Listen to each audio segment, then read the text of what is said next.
A few months ago, I wanted to have a split ergonomic keyboard due to having some nerve pain in my hands. However, most of the keyboards I wanted to buy cost around 350 euros. So I decided to create my own split ergonomic keyboard. But was it worth it?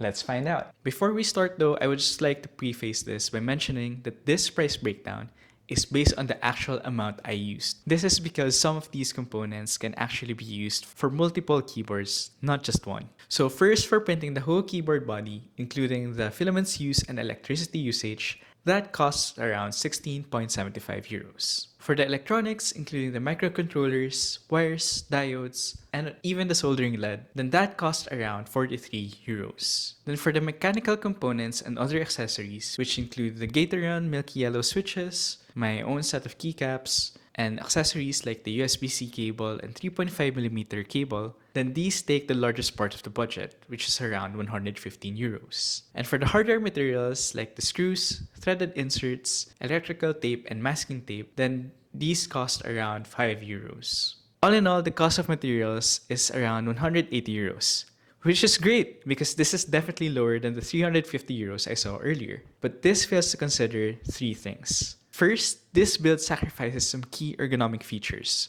like the ability to change the height and the angle of the keyboard whenever you want. However, this build does address this by giving the ability to customize during the design phase. Second, this fails to consider the labor costs, which where I'm living at is around 400 euros for 20 hours of work. And third, this fails to consider the equipment costs for things like soldering iron and your 3D printer. So is this build not worth it then? Well, if you already have the equipment or know someone who does, and you're really interested in electronics and building your own stuff, then I really recommend trying out this build, especially because I learned a lot during the process. However, if you're just interested in a keyboard, then yeah, you're maybe better off with one of the ones I saw earlier. If you're interested in more detailed price breakdown though, please feel free to leave a comment, and I'll see you soon.